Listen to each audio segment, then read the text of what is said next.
All right, everyone. So this time last year, we talked about Power BI a lot, and we were sure that Power BI was the direction we were going, and for all the reasons that Lee said, it's Microsoft. We like Microsoft. The pricing change, that was a factor. There was also the fact that Power BI has been built to be very proprietary in the way it is implemented, and for us to white label it, integrate it into our product and make it look like it's part of our product, so your users have like a seamless experience. That wasn't what Microsoft wants. Microsoft really ultimately wanted all of the users to buy their own Power BI license, and it just wasn't going to work. So that's the reason for this talk. We're going to be showing off our Azenda integration. We're both pretty far ahead as far as it works. You can build things, you can do things, but it's very little in usage. So one of the big next steps is going to be actually working with customers, actually getting things built, and then turning it on. And that's really for me, that's the most exciting phase. But Urias is the one who mostly works with users, and I just install and configure things. So I know how it works, but he knows better how to use it. So we're just going to be kind of tag teaming it. This is me, CTO of CHSI. That's not some sort of chief customer service thing. I'm sorry, guys. That's not me. But technology, I've got it. All right. So Azenda is, per their documents, but I believe it's true, that they are the industry leader in embedded ad hoc reporting. If you go to developer conferences, which probably none of you do, they're everywhere. They're very responsive. They're just very good at providing a thing for people like us, which is good. Little inspirational quote. What gets measured gets managed. So that's one of my personal dreams, is to really bring the kind of analytics to give you guys the ability to gain insight from your data and ultimately do something new, do something different. It gets me super excited, this idea that you might change a business decision not off of your experience, but by some insight into your data. So that's where we're going. All right, so a couple reasons why we went with Azenda is it is very data centric and it's very powerful.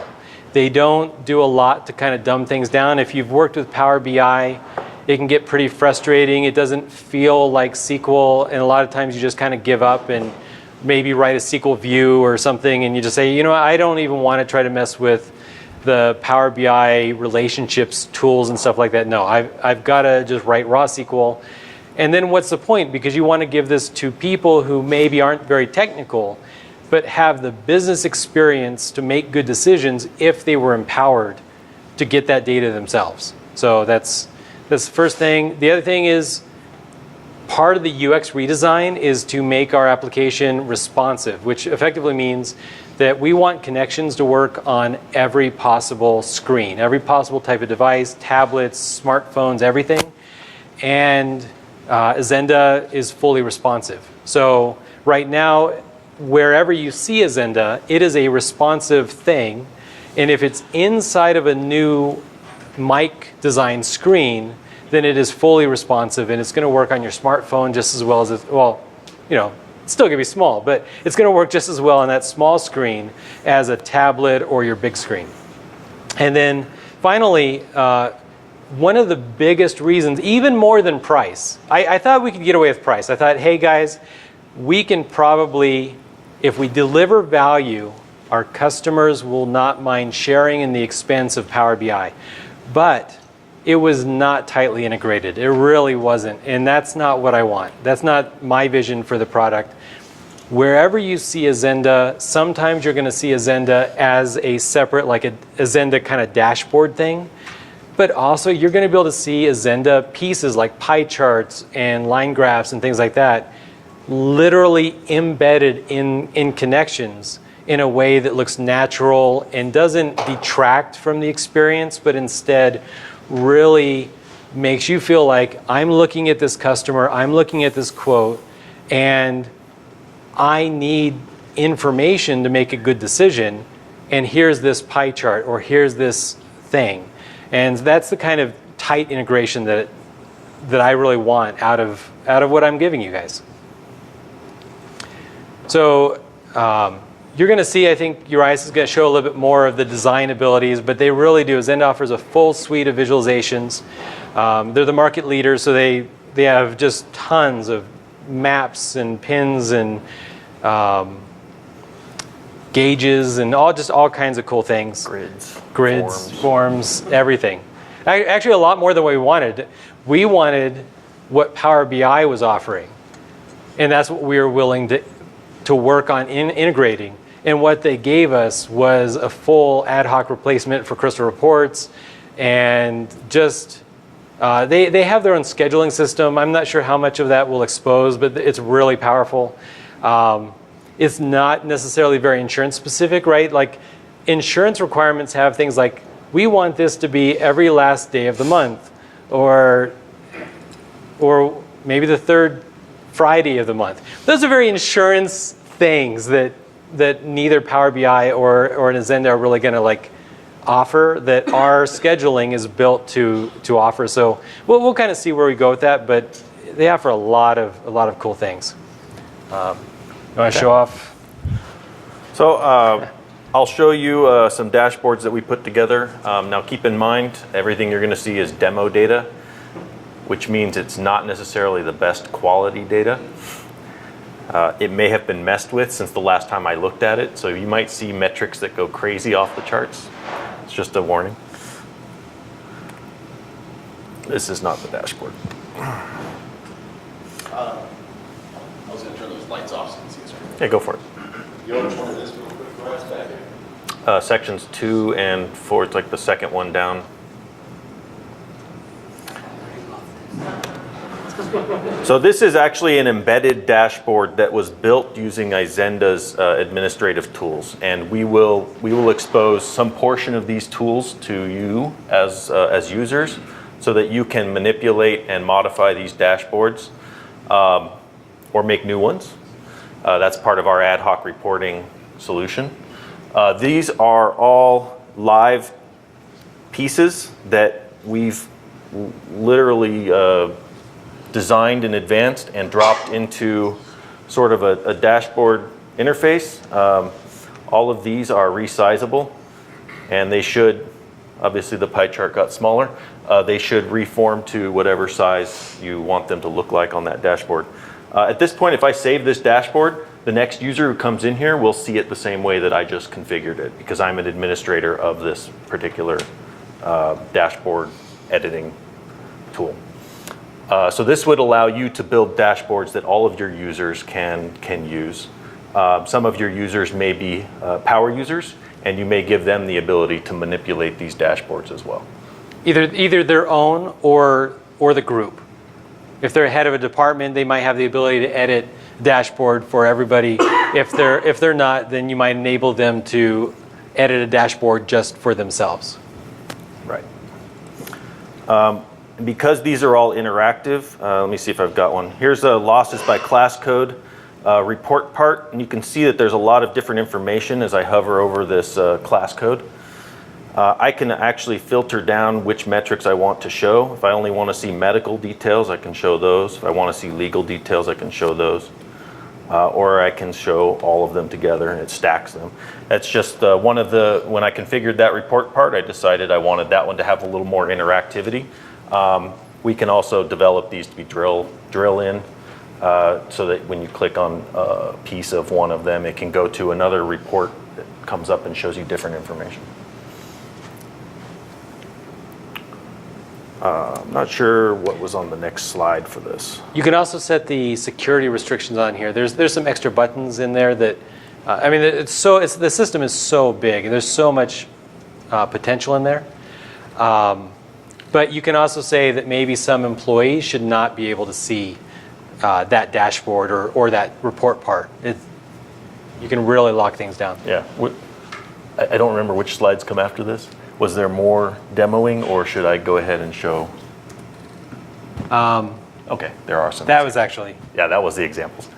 Sorry about that. That's all right. So I can go ahead and show you some other pieces, some other areas of the system. I'll show them the widgets. Okay.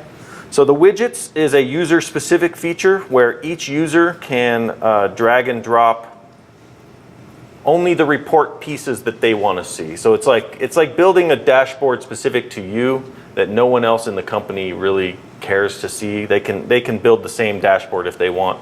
But these widgets are basically, it's very similar to the dashboard you just saw, except you have the ability up here as a user, even if you're not a dashboard admin, you can pull up some of these report parts and drag them. I'm actually going to remove payroll by class code. That one's kind of weird. And I might say I want to see total incurred by claim type. So I'm going to drag that widget in here, and then I'm going to close this. And so this allows you to kind of create your own custom dashboard. Now I'm in the underwriting area, so this is going to be data across all clients. There's a similar widget system on each client page. So if you wanted to see certain widgets when you're viewing a client, let me go back here. So that's another distinction between dashboards and widgets. Dashboards are generally meant to be a whole page. So our thought here was we'll add a dashboard page for each section, and then you can configure that as like kind of a home page for that area.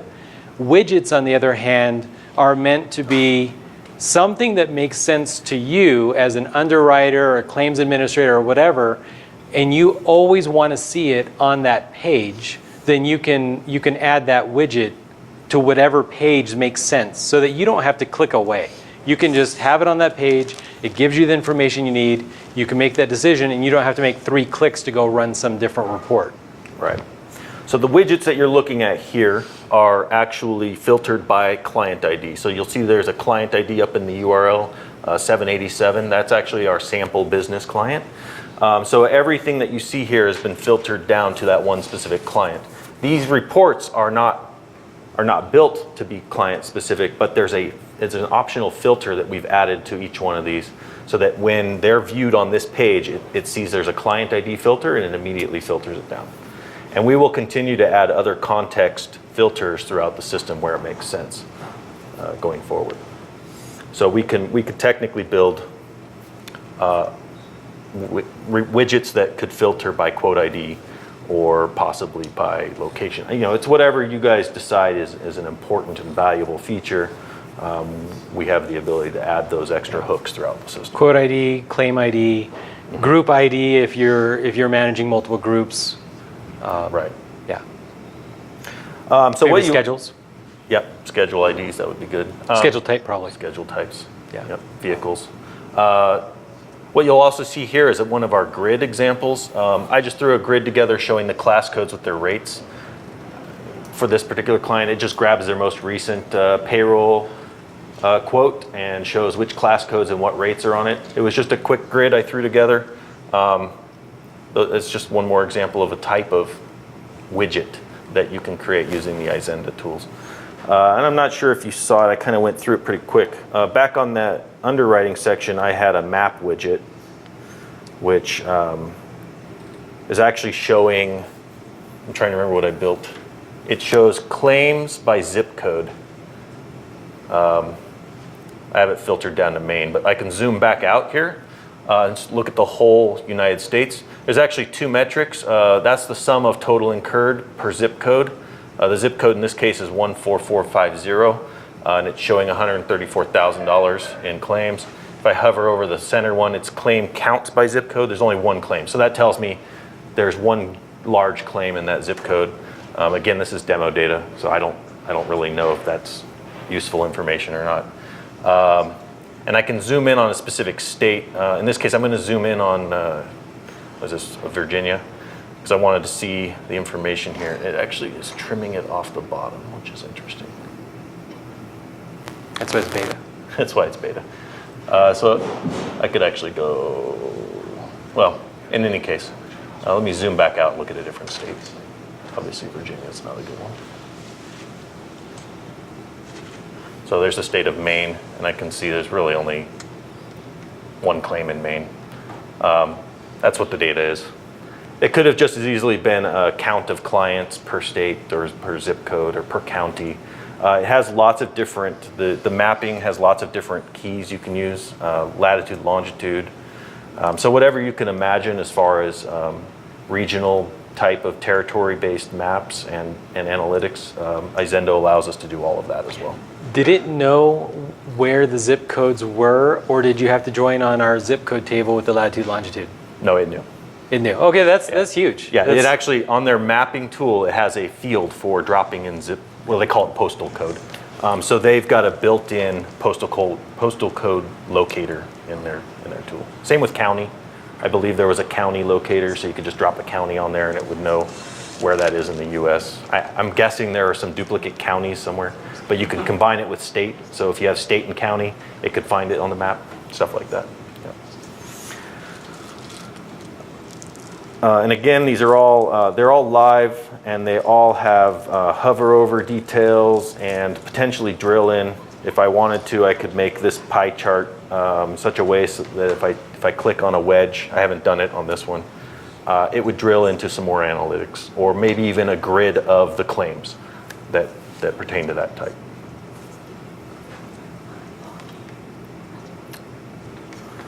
Okay, there's actually more slides.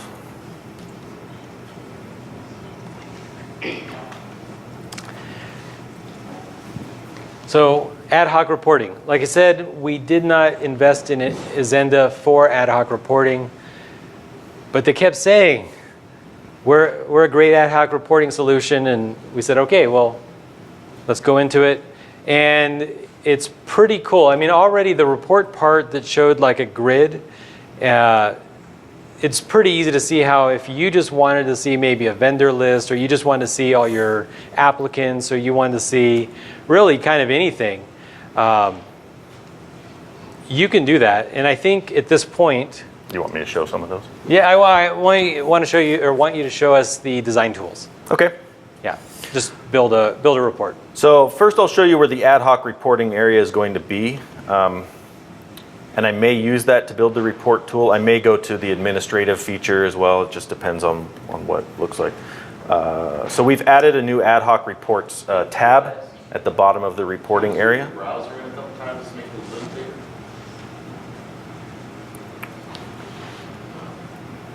Thank you. Yeah. I'm going to make it smaller again because the Izenda tools take up a lot of real estate.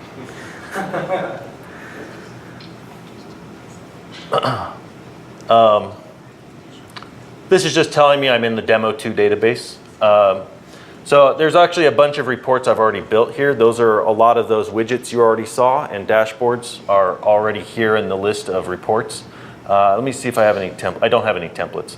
So a template is more or less a query you've built using the tool without actually doing any kind of display output. So you could build a data set by taking tables and views, combining them together into relationships, setting filters, and you could save that as a template. So you may create a series of templates that your users can use. And then once you've got a collection or a library of templates, the individual reports can be built from those templates. I don't have any templates right now, but I can actually save any one of these reports as a template, essentially it just removes the visual portion that's been designed. Let me see, can I actually add one from here? I wasn't sure. I don't see the new report button. That's why I was probably going to go to another tool. Let me show you a form here. Oh, this doesn't work either. This ad hoc reports area is kind of new and I haven't been using it. So I'll show you the administrative tools, which is the same functionality, it's just a little bit more powerful. There we go. This one has a little plus button to create a new report, so that's why I'm using it. So this is where things get a little complicated. For each of our customers, we have to define which pieces of the database they can use in this tool. Now, obviously, we're going to give you access to all of the tables where you store your data.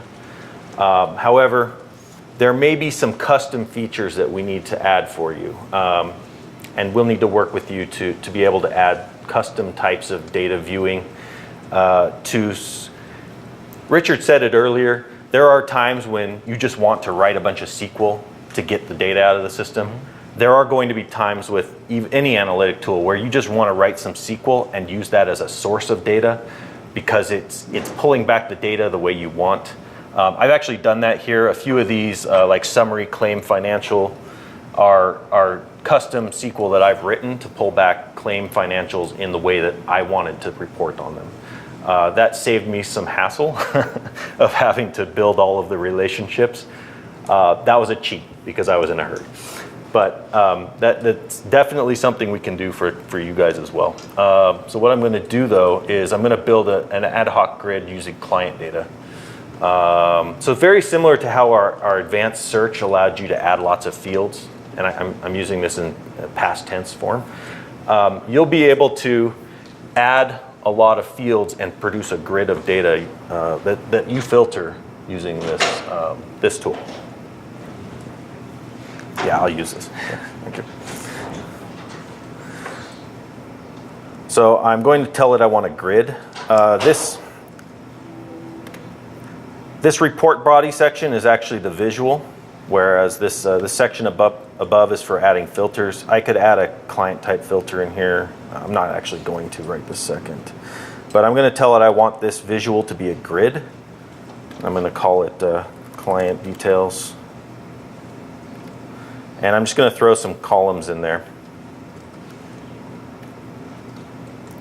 Client name, client number. And you can see it's actually building a grid preview here next to it.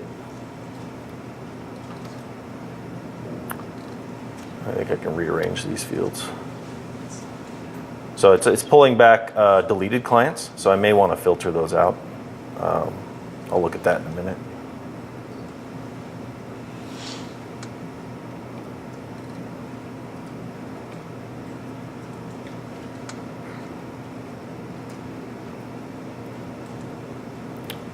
I'm trying to decide what fields I want.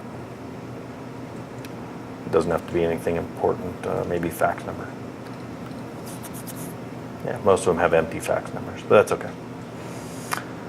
At this point, I can make additional adjustments to the grid. I could tell it I want fax number to be a different font. I don't know.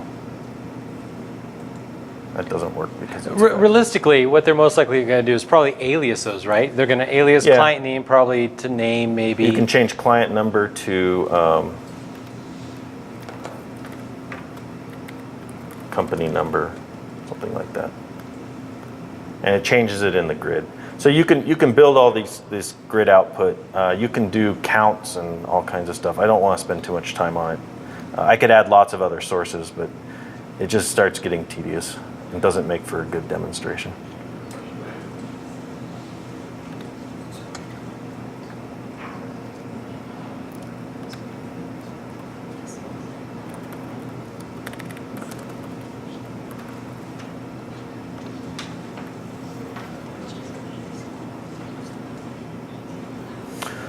So I've built a quick grid here.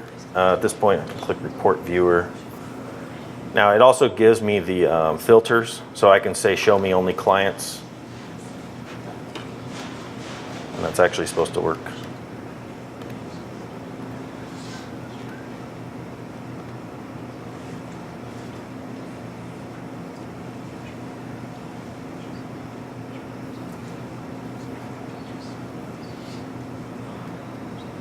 Or maybe I broke it. Not sure. No, just slow. Slow. Demo database. Okay, so now the grid is showing only clients. There's paging information on this somewhere. It's probably at the very bottom. Yeah. So I can tell it I want to show. There's only one. Oh, that's interesting. So I guess it's a small data set. Or I've told it I only want to show the first 10 results. I may have missed that back on the original screen. You can tell it to only show the first number of results if I go back to the design mode. Let's see.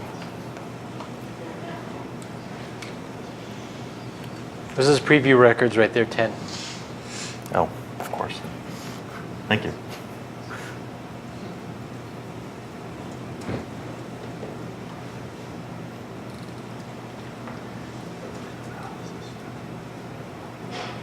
It has it here too.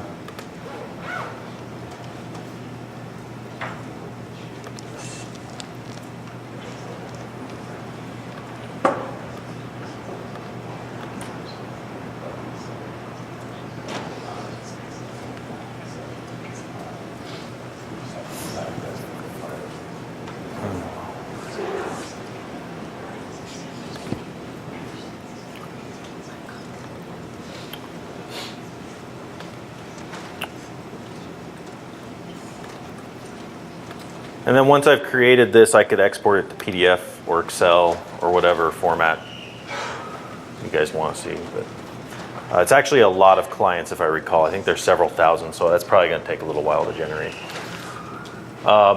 Any questions about that functionality? Is there a limit to your filtering?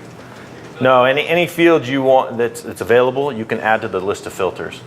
And that's like if you're filtering, there's not like a max amount of filtering. I haven't hit one yet, no. Yeah. And there's a equivalent GUI option to basically anything you could do in SQL.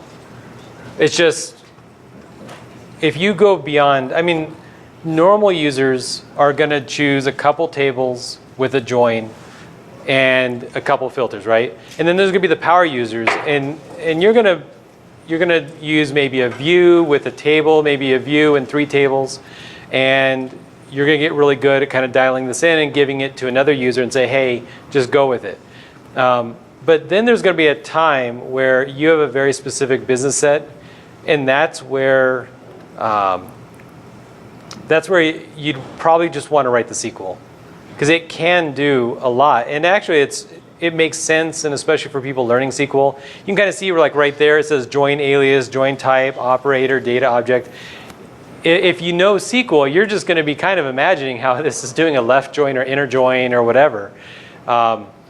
It's just that you're not worrying about writing the syntax, and you're just executing things. But there will be times where you're going to want to do more complicated things, definitely. But it supports that too, so that's fine.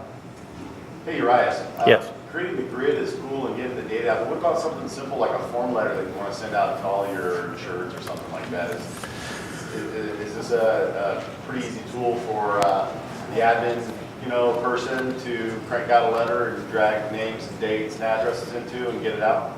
Yeah, I put together a quick example the other day, and I'll bring that up real quick so you can see what it looks like. Yeah. But mail mergers are so fun. Why would we want to do it this way?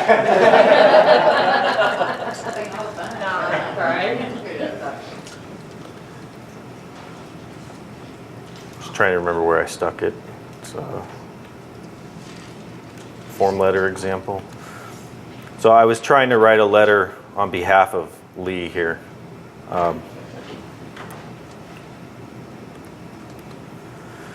Because it renders in HTML, each record will render one after another. But when I generate a PDF, and Richard and I tested this yesterday just to make sure, when you run the PDF, it does do a page break in between each one. But I threw together some text here. Let's see. Can you zoom in on that a little bit so we can see? Yeah, let me go into the design mode first, so you can see what we're designing with here. It really is just a WYSIWYG editor. To some extent, it's yeah. Well, that's a little bit. Yeah. There you go.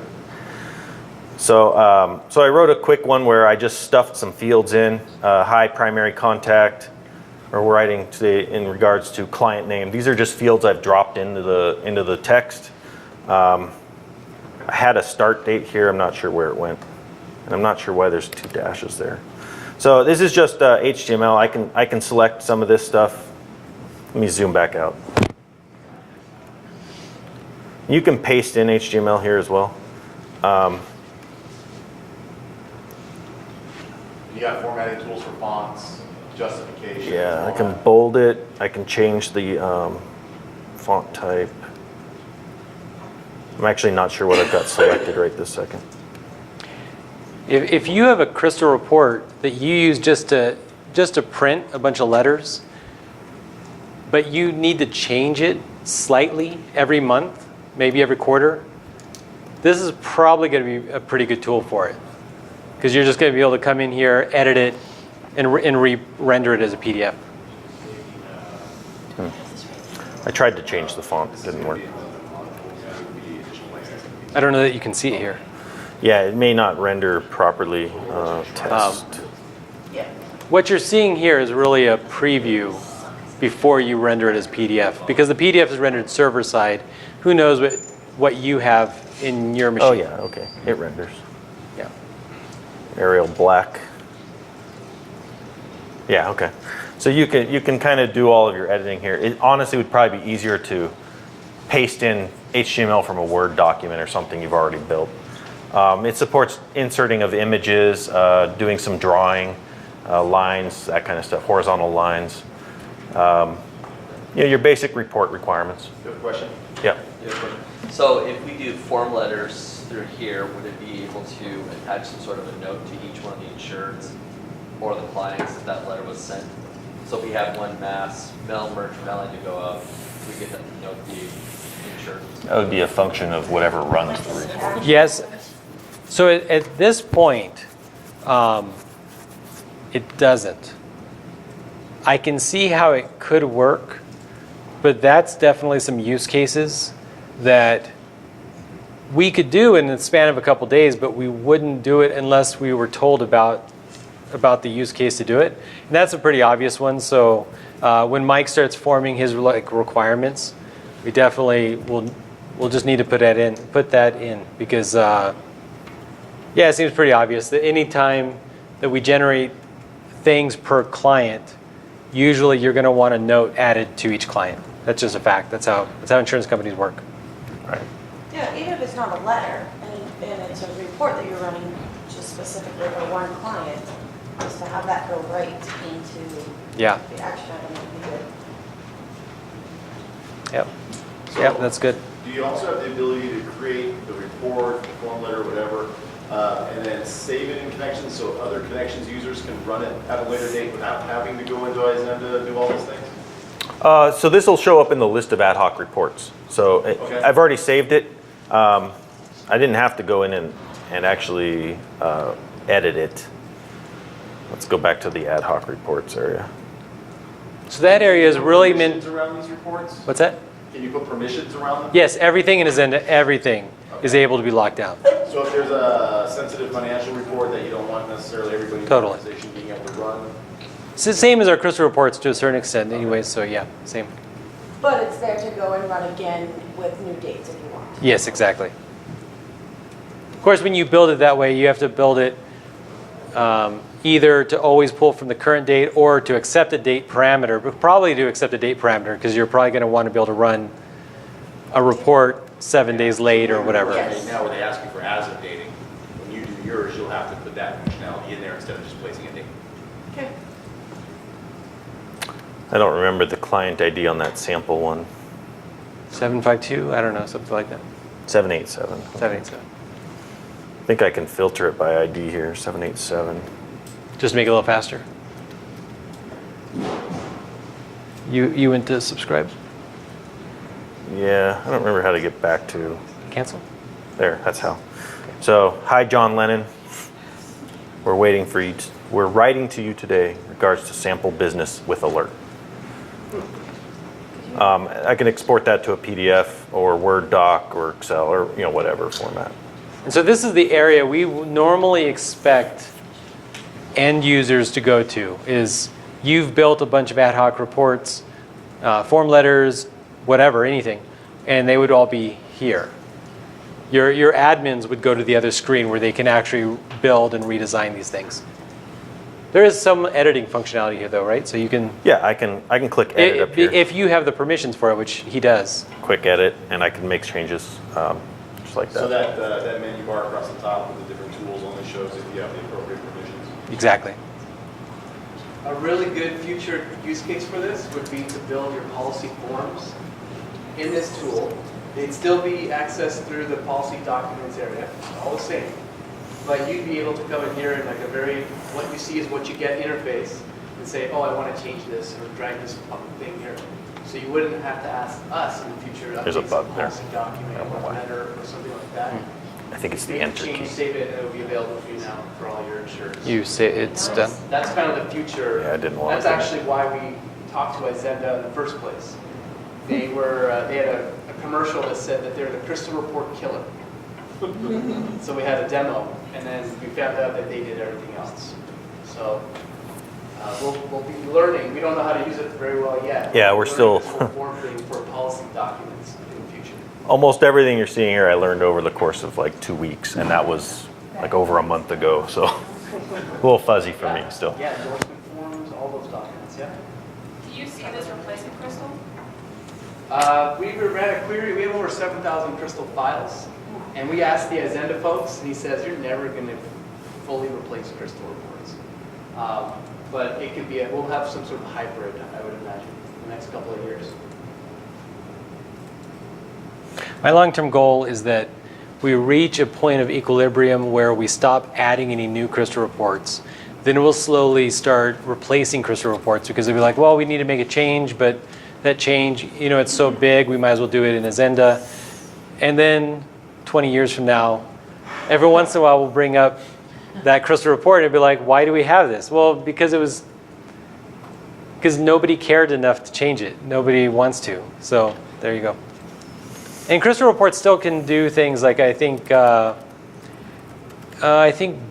barcodes probably Crystal reports. I don't think Izenda has support for it yet, but they will. That's the thing is like in a couple years, Izenda will have support for all those extra features. Yeah, we asked Izenda some questions about some of your reports, what they're doing right now, and it can't handle everything that Crystal can.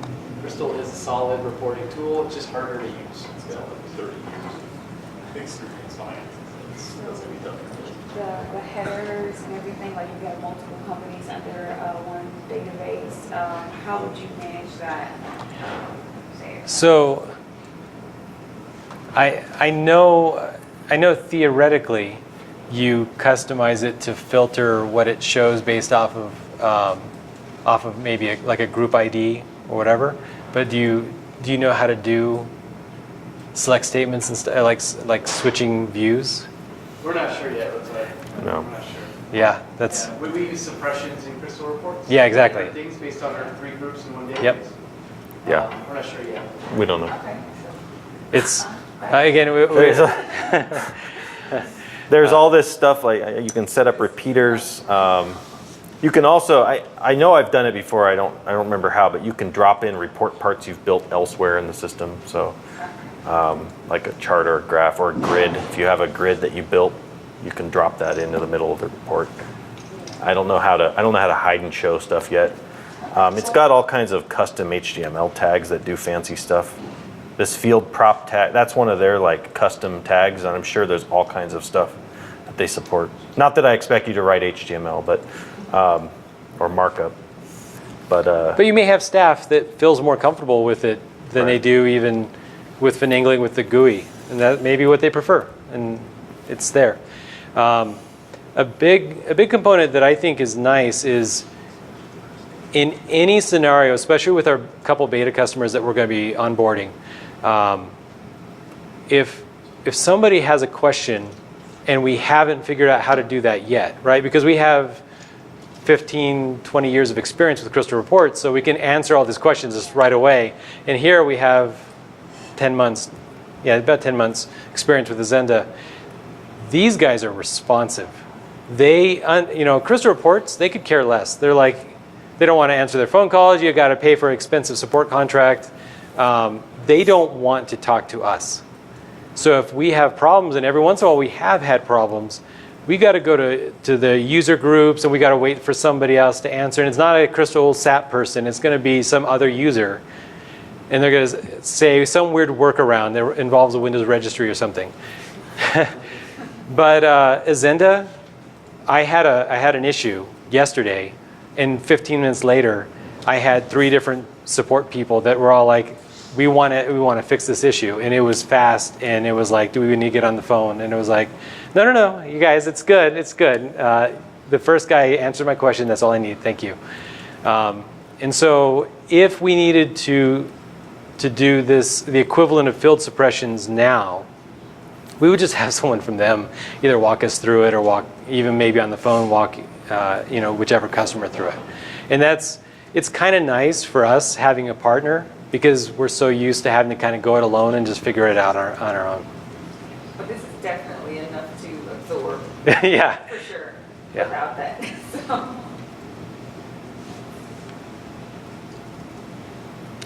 So, I mean, that's the 3 big components here is, right, the dashboards, the reports, and the widgets.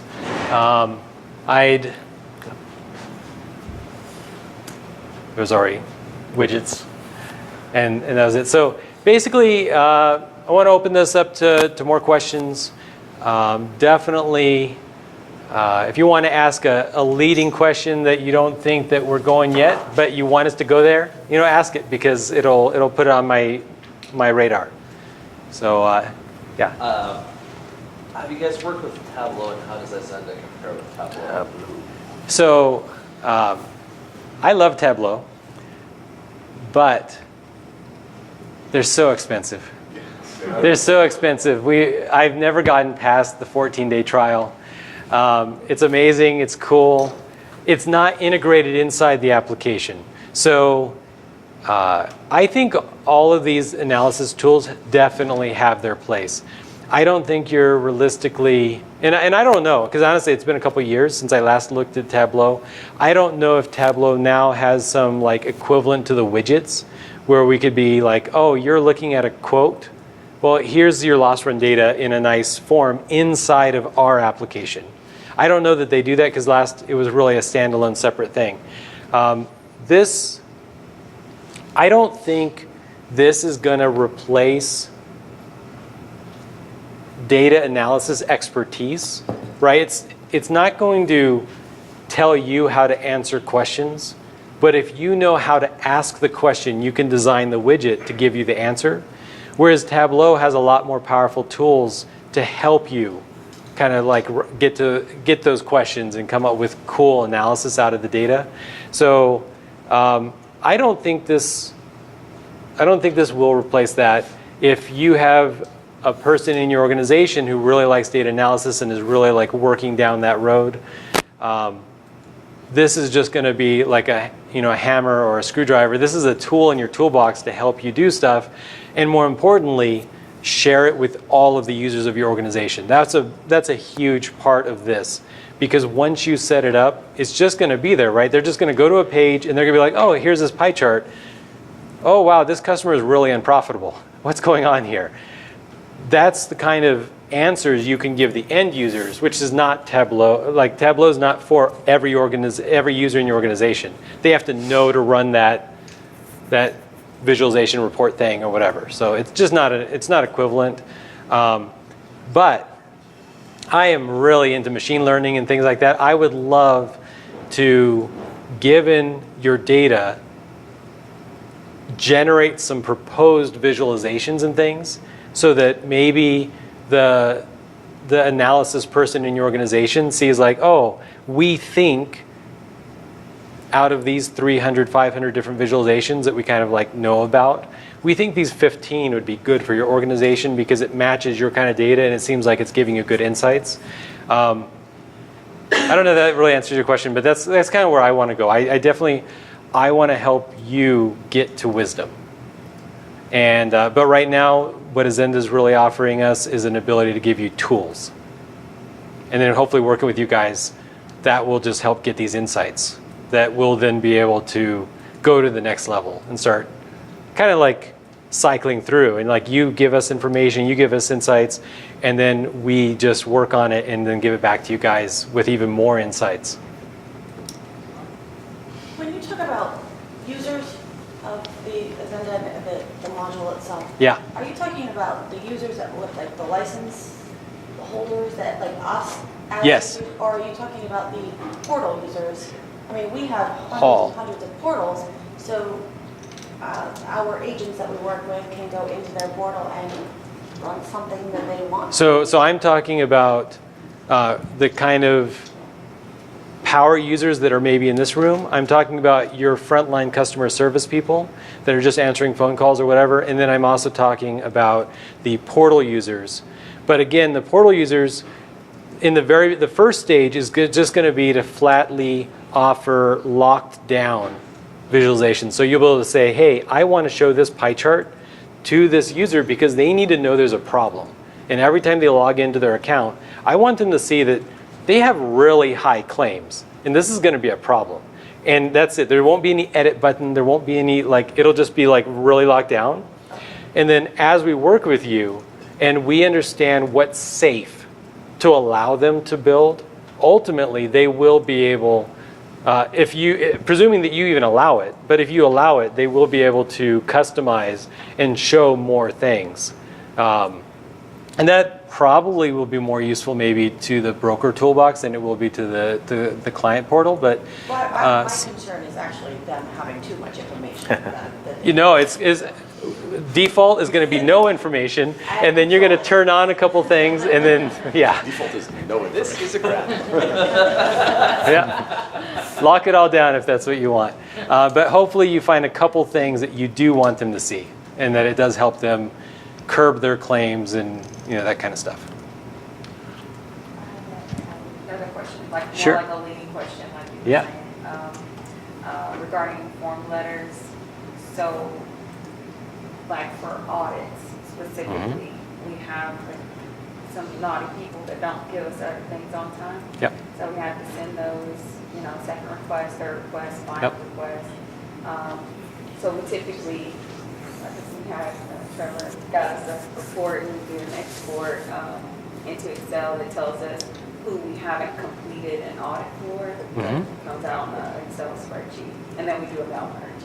So is that something that this could possibly lead to? So I would think it could replace that entirely. So it's just more like one step. So it kind of like shows you, and then you just, instead of the mail merge, just generates it. But offhand, I do feel like it's probably more something that we would build a tool around, because I think that I don't think it would be easy in what I would like, which is basically to show a screen of like, this is the ones you've done, second request, third request, whatever. Show this and then generate, and here's a PDF, you just print it and send it off to your mailing or whatever.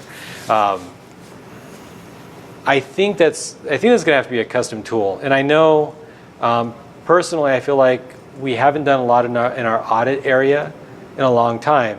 Audits work, and that's kind of it. And we just haven't had to actually add it, but that sounds like a good change.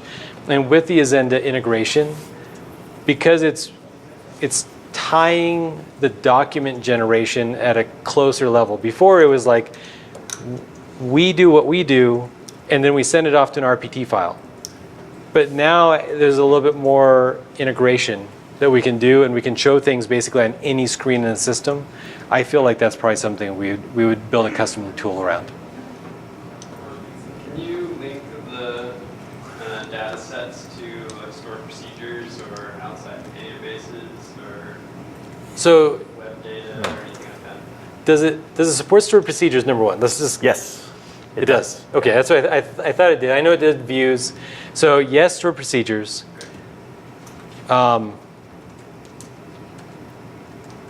Technically, it could. Right? Technically, Azenda does support setting up data sets for multiple different connections to different databases, different servers. So if that server was accessible, it would be feasible. And I would love to explore some of those use cases. We'd have to make sure that it didn't cripple our server somehow.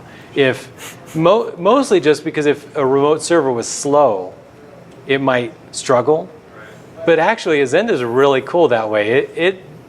It just supports connecting to so many different data sources that we haven't even scratched the bucket. Right now, again, we were really looking for widgets and dashboards, and it delivered so much more functionality that I'm not sure. It might take us a while before we really fully integrate one module of Azenda and then the next and the next. But the answer is it totally supports it right now. And beta testers we might be willing to like work with. One thing that our employees have been asking me for is we have some mapping tools that I've built out in Power BI to like allow them to, if they're traveling to somewhere, see what other members are in that area that they're traveling to, and they're all wanting to integrate that kind of mapping feature with, maybe extreme weather maps or fire maps, so you can kind of see which members are in danger of having a claim for property loss or something like that. That's cool. Yeah, external data sources that provide that information would be really cool to link into for sure. You've convinced me that the fire map is especially that's a great thing. Or even a hurricane. Yeah, that's cool. Some sort of hurricane tracker. It just has to make sense. That makes sense to me. So yeah. Anybody else? Think about passing running a accounts receivable report based off of client for certain agents who have access to certain clients. So they don't have access to the whole pool. They have access to a small subset of pools. Yeah. But a tool that says when they log into the portal, the report shows these ones have paid, these ones have not paid, so that they know to help get on the ones that haven't paid yet. We have to ask him for that. Without us having actually sent a message to them saying, hey, this guy hasn't paid yet. That is good. It seems kind of obvious. I don't know why we haven't. But that's exactly the kind of things it's that. just a use model for them that not all customers share, right? Right. So But it just. Assume as somebody that doesn't pay them. Yeah, but to present it as I'm groups, kidding. Yeah. So it would have to be on a user base, like a Yeah. user site, because not every user should have access to the whole pool. Yeah. Right. A permission would prevent them from Right. accessing that. filter it out by their particular, that's why not, right? We know who the agent is. Yeah. We know the accounts, we know what they're past due. I didn't even build any gauges. With gauges, you can have all sorts of interesting like alerts. As you view a client, it could show you a gauge. It shows like in the red or something because they're more than X number of days late on payments, or I don't know. I mean, we could do anything like that. Recurring people that are always late. Repeatedly, you know. Yeah. Yeah. And that's good. What I actually wanted to end with, assuming we're mostly kind of done, is, Quick question. yep. Does it support any kind of like push notifications as far as like if there's I think we have to build a panic those. update to one of your So it does support notifications that are prompted by changes in the data. So like a threshold met. Like a threshold. But we're probably about a year away from understanding how we want to expose it and how we want to connect it in with our data. It's a little frustrating. Like it's so big, and just turning on actually all the features are turned on for Urias. So technically, he could start configuring those things, but we don't want to give you something that doesn't work and that we don't know how to answer questions on. So it's definitely there, and it may be easier than I think. It does some cool stuff even at our level. Whenever the development team makes changes to the data model, it tells you. When I'm going in there and I'm configuring stuff, it'll show a little exclamation point next to a table just to let me know something changed in that table since the last time I used it. You know, so it's got some really powerful, deep stuff. And you can actually copy all of this stuff from database to database, assuming that the data model is the same. It does some really cool stuff under scenes. It knows a lot about the database that it's connected to, and it's constantly checking it. So, yeah. I mean, this is one company that's all they do. That's just this. You know, Power BI is a small little blip on Microsoft's map, but Azenda, this is it. this is what they have to work with, and this is how they you know, service their customers. So, yeah, I feel happy that it has most of these features. It just we haven't played with them yet, so we're not 100% sure how well they're going to work with our database and our customers. Any other questions? Because I'm going to give you guys a task. Now that you all know how to get into Slack. What we were really looking for are ideas for reports, widgets, forms. Just start making a list of things you would find useful, either as an analytics or just a report that you think this tool would be useful for. And we're going to start sort of kind of cherry picking ideas and using them as a proof of concept to make sure the tool is doing what we want and we know how to build them. That way we'll internally be able to tell you guys how to build those various report types when it's time. And we'll start kind of putting together a library of widgets that you guys can pick and choose from in the future. So. All right, thanks everyone. Thanks, everybody.